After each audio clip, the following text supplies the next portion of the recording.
We have flowers. Hi guys. Today is the first video in our series of 2026 garden party videos. So we are going to look at what's blooming, we're going to paint it, we're going to do favourite mixes and things that will go with those colours, kind of figuring out all kinds of beautiful colour palettes. And so I'm very excited about this. We will go back to doing some of the Watercolor Workshop ones as well throughout, and some little studio musings ones as well. But I am really excited to bring you the first of our garden party videos for this year.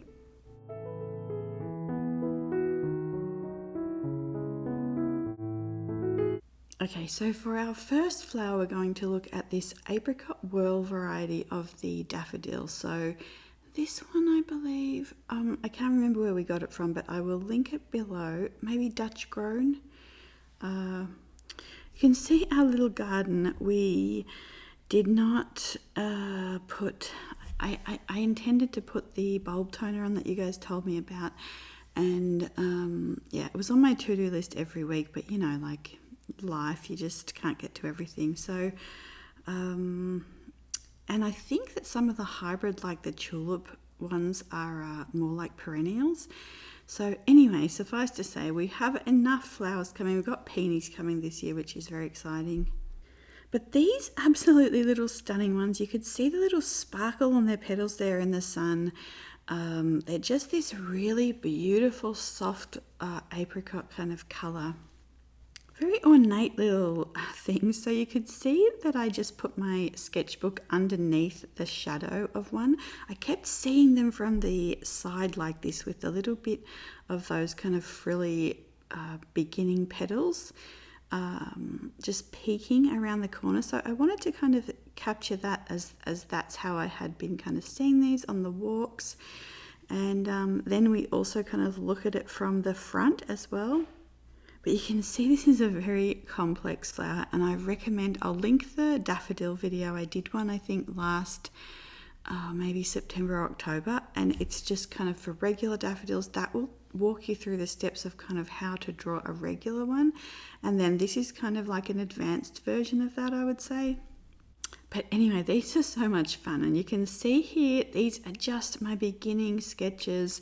Looking at the colour notes, I am just using coloured pencils, and I had this page open for a few days, and I would just kind of add to it each day, so you kind of see that grow. But yeah, I kept also looking at and filming this sweet little flower just from different angles. I think that's one of the really good things about having a phone. You can just do a video and kind of turn the flower, something you may not have even necessarily seen in live. You can go back and look at like the reference material that you've gathered and kind of pause it at different angles that you may not kind of even see when it's sitting kind of in the vase on your desk. And it can also just help flatten out some of this kind of 3D form. It's quite, you know, when you have a flower in front of you, there's so much going on there. And just very subtle changes in colour and shadows and shapes. So it's quite nice to sort of be able to go back and check those things. I feel like after a week I was just starting to get the hang of it, and then the poor little flower you know, was over. So yeah, it's nice to be able to go back. So I've had this Leuchtturm kind of with me, and my pencil case, and have been just going through and kind of maybe doing a frame or doing something in this every few days. Maybe like I'll be sitting watching TV or something, and I'll just kind of sketch in here. I do use every second page so that the kind of, back, but you can see here, this is just a little kind of map that I started out in the garden, and then I think Millie, something happened, so I just went and looked after her. And then this is the daffodil page, One thing I really actually like about coloured pencils that a lot of pencil artists don't really like is the sheen on them. Yeah, I don't mind it. But then at the back of this book I just have some swatches and kind of little quick sketches.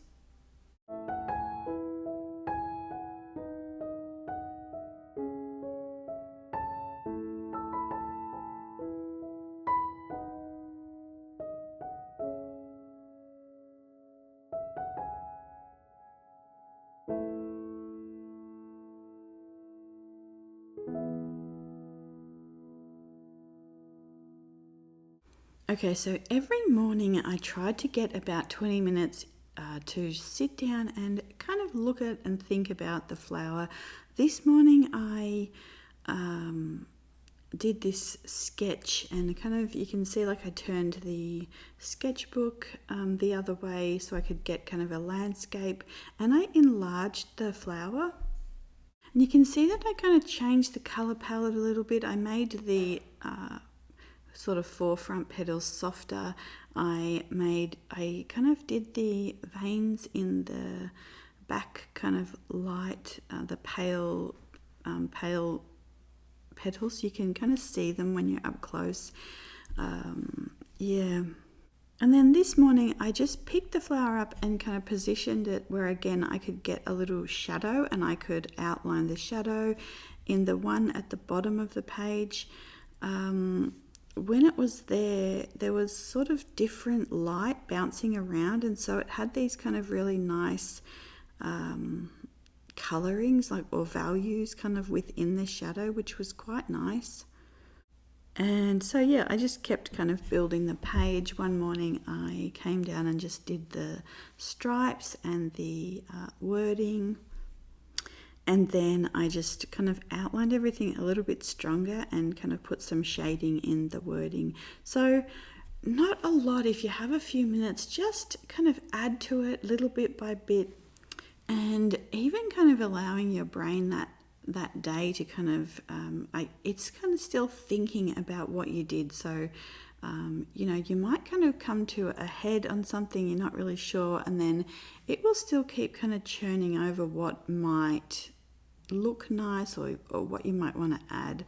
So one of the mornings I sketched out this really enlarged version on a piece of watercolor paper, and then this was, I think, pretty much the last thing that I did. So I didn't get to finish this for this video. At some point I have to stop painting and start editing, but yeah, I'll finish that. Hopefully I'll finish that and kind of show that in another video.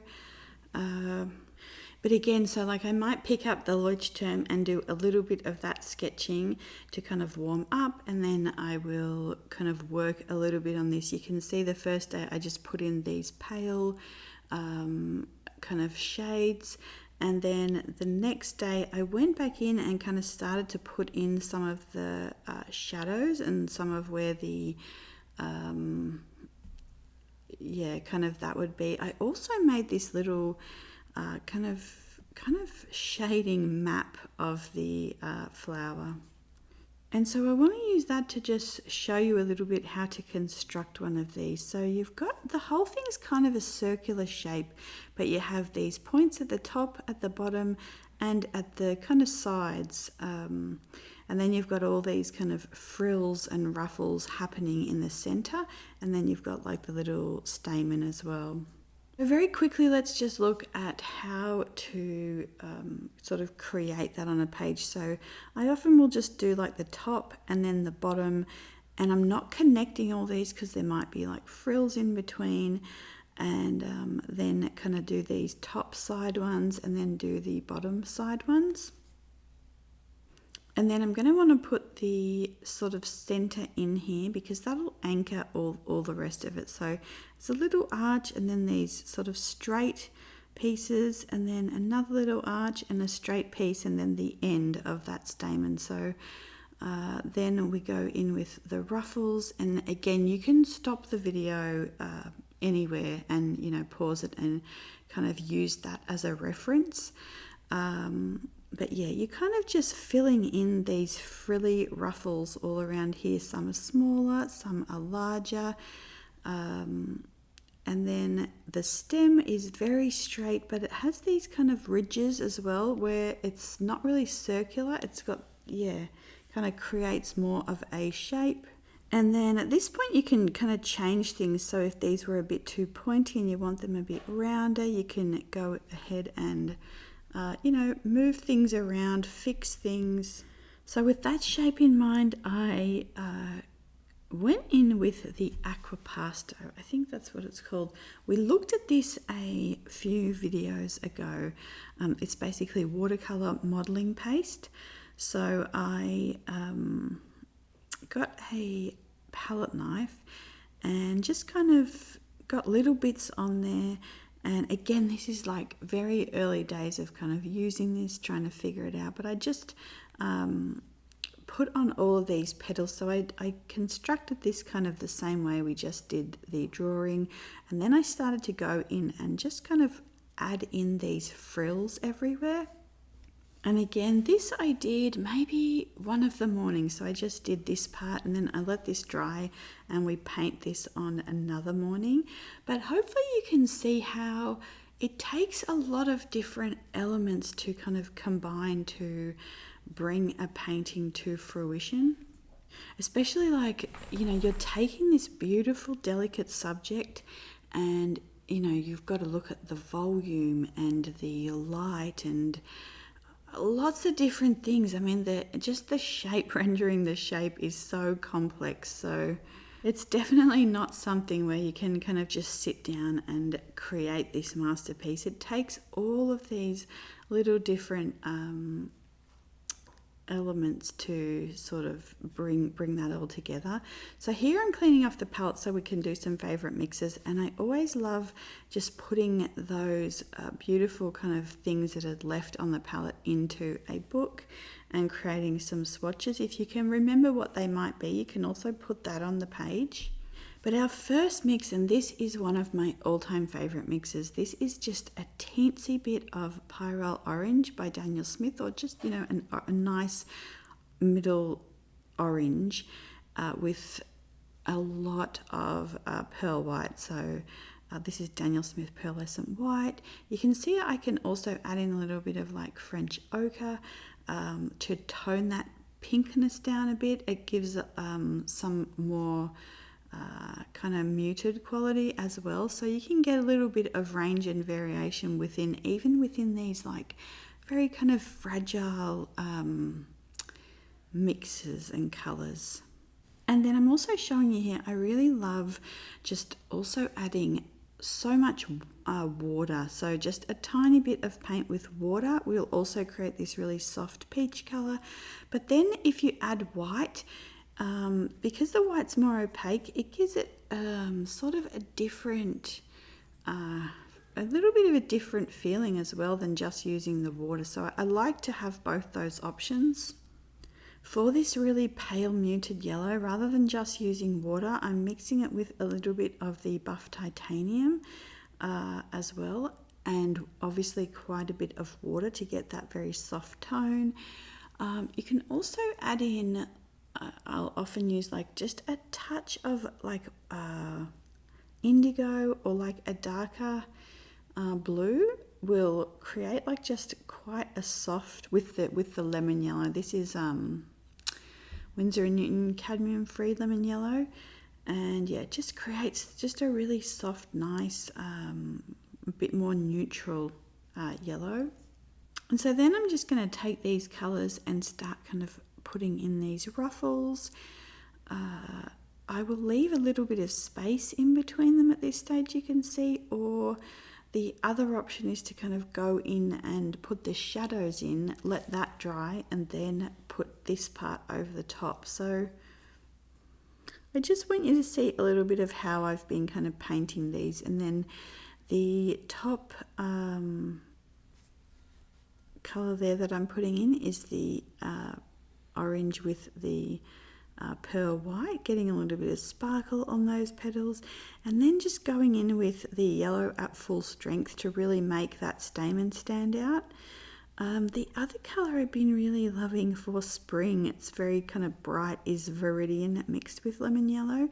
And you can see here that without kind of toning that down at all, it gives a very nice kind of spring-like, this fresh kind of energy into the flower. So yeah, I've been really enjoying painting with these colours. This palette is so, it's just so nice and lively, especially after quite a long winter. And so there's always different ways that you can go with making neutrals, but I really love pairing kind of blush peach colours with dusky purples.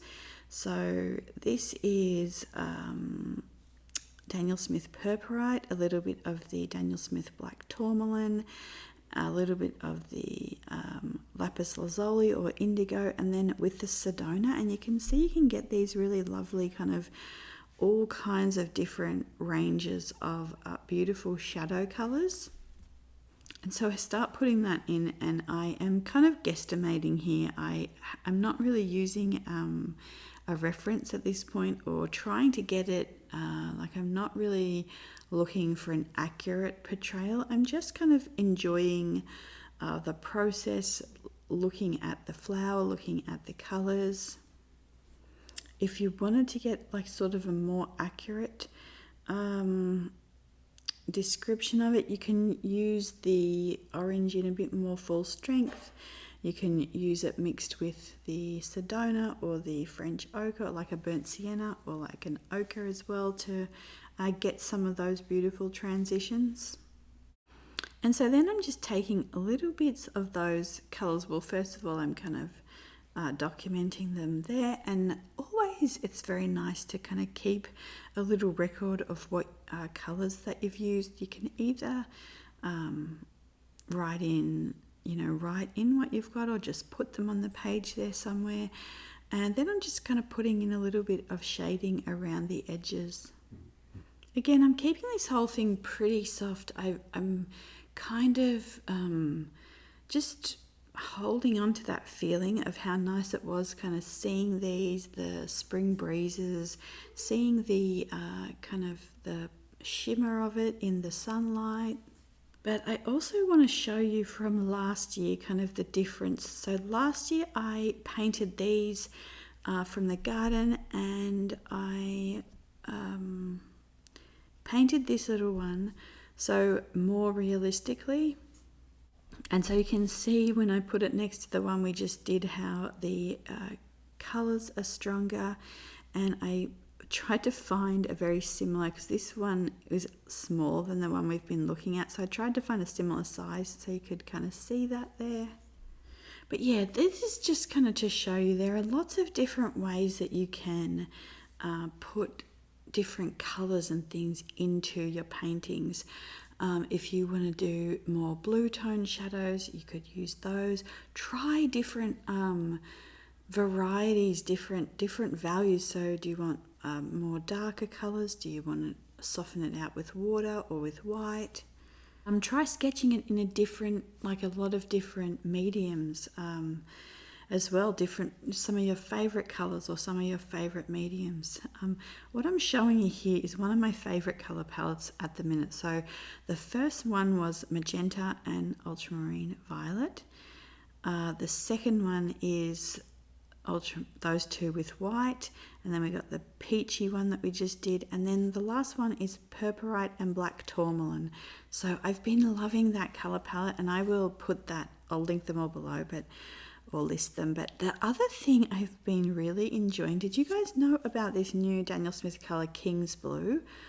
It's very similar to Cobalt Blue Pale, and again you put that with this mix of the magenta, ultramarine violet and the white, and you get this really gorgeous colour as well.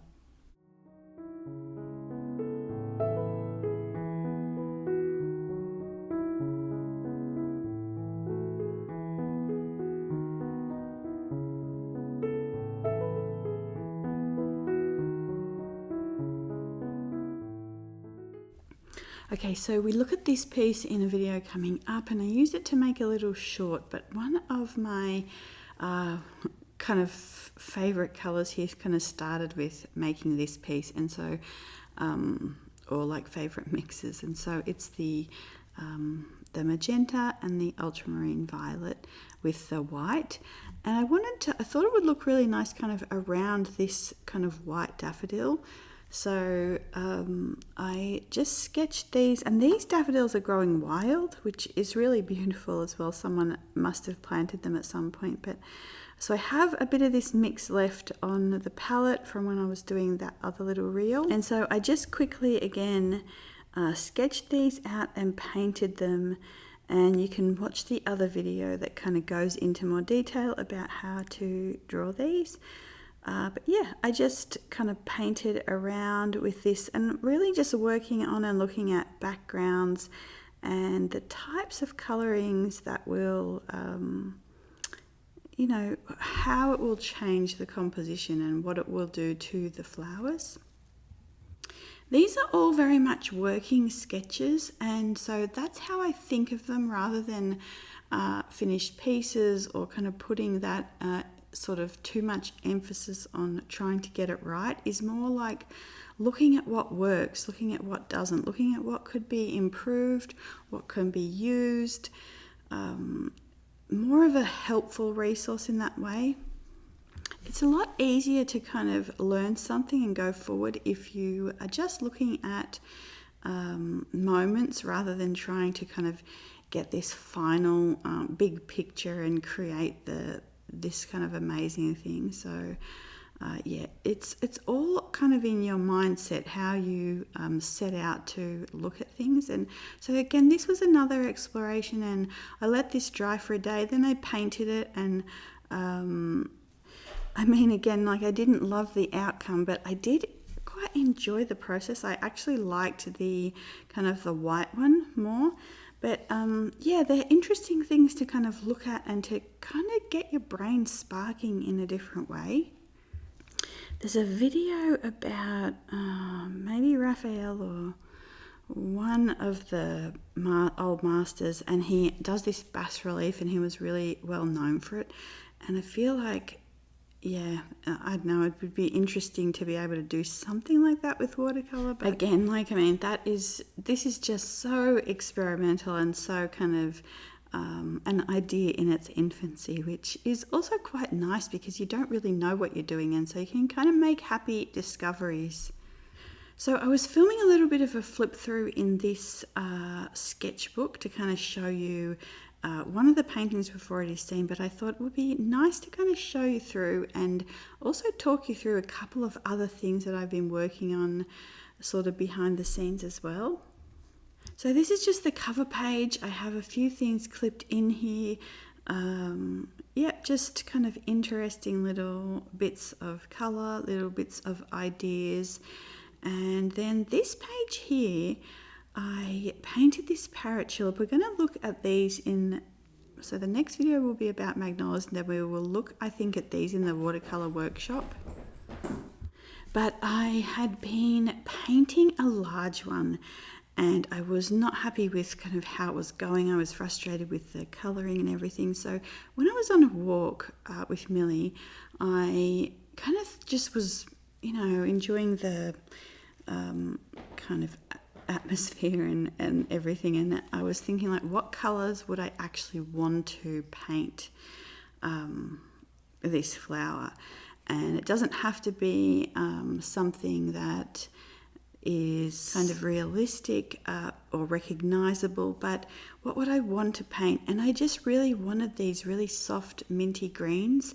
So this was the flower here. I was like looking at this, and yeah, this is not kind of what I had in mind. So I was, I still kind of like these dusky purples, but I was like thinking that anyway, sort of think of something a bit more colourful, and then it sort of ended up that way. And so then I wrote about it in my journal, and then I just kind of thought, you know, what would I really want to paint. And so I came in, I picked up this sketchbook and I painted this one, and it just made me so happy. And so I wanted to kind of share this to help you to kind of see that you can, if something's not going the right way, kind of you can change the course a little bit and kind of think about how you want to create that. And I really actually liked these colors together. So yeah, that's just kind of, you know, something. Then I think I showed this in a video, and since then I think I did like another glaze over the top of this. So I pretty much did the same thing, but just intensifying the colors, adding little touches of gold. And again, a sketchbook is such a nice place to start with an idea and to see if it kind of grows or it fizzes out. So this one here is just sort of color blocking on the one side, and I'd love to keep like nice labels and things like design. So, and yeah, this is a page just of the kind of the roses, the faded kind of wallpaper, and trying that with different kind of colored backgrounds. And then this page here, again, another label, but I found this artist, Veronica Blazinchenko. I think I'll link her below. I think a lot of you probably know who she is, but I only just found her, and she does these kind of, I found her through a reel where she was painting like mosaic style, so watercolors as kind of mosaic tiles. So yeah, again, we've like seen this one, but yeah, and it was really beautiful, like in a fountain with swans, and then this painting like it as a, anyway, I'll see if I can link it, but yeah, just this very kind of colorful, fantastical world, which I just thought was so lovely. So yep, and I think I haven't seen you since Easter. So this was an Easter basket meringue that we created. We kind of piped some braid work for the handle and some braid work around the top of the meringue, our little haul of flowers. And yeah, I'm going to try and post, I've had a lot of requests for more videos, so I'm going to try and post something every week. If I can't do a video like last weekend, I'll try and at least do a short or a post to let you guys know sort of when the next video might be.